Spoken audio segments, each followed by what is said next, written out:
একটা মানুষ যে ঠক, প্রতারক, তার জন্য যদি আমি কষ্ট পাই, তাহলে আমি আমার নিজের শিক্ষাকে অসম্মান করব। আমার সব শিক্ষা ধূলিসাৎ হয়ে যাবে। আমি আমার শিক্ষাকে সম্মান করি বাবিল। আমি তোমার জন্য আর কষ্ট পাই না। আমি মনে করি তুমি আমার সাথে যা যা করেছো, সেই সব কিছু তোমার ক্ষুদ্রতা, তোমার লজ্জা, তোমার অপমান, আমার নয়। সেটা আমার কষ্টও নয়। সব ঠিক, সব। তো আমি কেন এত কষ্ট পাচ্ছি বলতো? হতে পারে অনুতাপ হচ্ছে তোমার। আফটার অল তুমি তো কাকিমার ছেলে। কাকিমার কিছু কিছু জিনিস তো তোমার মধ্যে আছে। মিটিল যেমন তোমাদের জন্য মিটিলদি ছিল, তেমনই থাকুক না, ক্ষতি কি? তোমার মনে হয় না মিটিলদের এই বাড়িতে আসতে কষ্ট হচ্ছে? যতই কষ্ট চেপে আসুক এই বাড়িতে, যাই হয়ে যাক না কেন, তুমি বলো ভাইয়াদের বউ যখন চলে আসবে তখন কি সত্যি সত্যি মিটিলদি আসতে পারবে?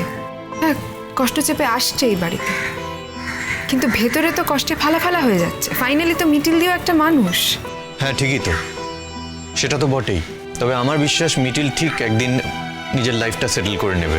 হ্যাঁ ডেফিনেটলি সেটেল তো করাই উচিত।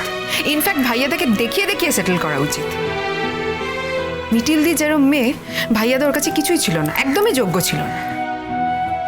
অনেক ভালো ছেলে মিটিলদি পেয়ে যাবে নিজের জীবনে। খুব রেগে গেছো নিজের দাদার উপরে? আমি না জাস্ট মেনেই নিতে পারছি না। আমি ভাবতেই পারছি না যে ও আমার ভাইয়াদা। ও যতই সুইসাইড অ্যাটেম্প্ট করুক, হসপিটালে থাক, যা খুশি হোক, আমি কিছুতেই মেনে নিতে পারছি না। আমার না মনে হচ্ছে যে কোনো শাস্তি ওর জন্য সঠিক নয়, ওর জন্য যথেষ্ট নয়। কারণ অন্যায়টা ও করেছে, শর্ত ও ভেঙেছে, বিশ্বাস ও ভেঙেছে। মিটি মিটি কুল ডাউন প্লিজ। দেখো, এখন এসব কথা ভেবে কোনো লাভ আছে? তুমি নিজে উত্তেজিত হয়ে যাচ্ছ, এরপর তোমার শরীর খারাপ করবে। এক এক সময় কি মনে হয় জানিস তো, আমার না ওই মেয়েটার সাথে সেরকম কিছু হয়নি। আরে মানে ও এসে আমাকে বলেছে যে ও প্রেগনেন্ট, তাই আমি বিশ্বাস করে নিয়েছি। এটা কি তোমার কোনো নতুন গল্প? আমাকে এই নতুন গল্পগুলো শুনিয়ে আর কোনো লাভ নেই। জানি কাউকে শুনিয়ে কোনো লাভ নেই।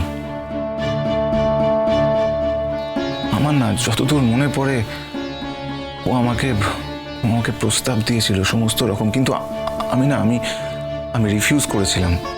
কিন্তু তারপর সত্যি কি আমাদের মধ্যে ওরকম কোনো মুহূর্ত হয়েছিল কিনা আমার বিশ্বাস করো মনে নেই। মানে এগুলো চিন্তা করলেই না আমি কিরকম একটা ঘোরের মধ্যে চলে যাই। সেদিন প্রোগ্রাম ছিল, প্রোগ্রামের পর রাত্রিবেলায় আমরা সবাই ছিলাম, আমরা ড্রিঙ্ক করেছিলাম। তারপর প্লিজ এইসব কথাগুলো বলে তুমি কি প্রমাণ করতে চাইছো? তুমি শুদ্ধ। দেখো, অন্য মেয়েরা তো এসে তোমার সম্পর্কে এরকম কথা বলছে না। পার্টিকুলারলি একটা মেয়ে এসে তোমার সম্পর্কে এই ধরনের কথা বলছে, তার মানে নিশ্চয়ই ওর কাছে বলার মতো কিছু আছে, সেই জন্যই বলছে।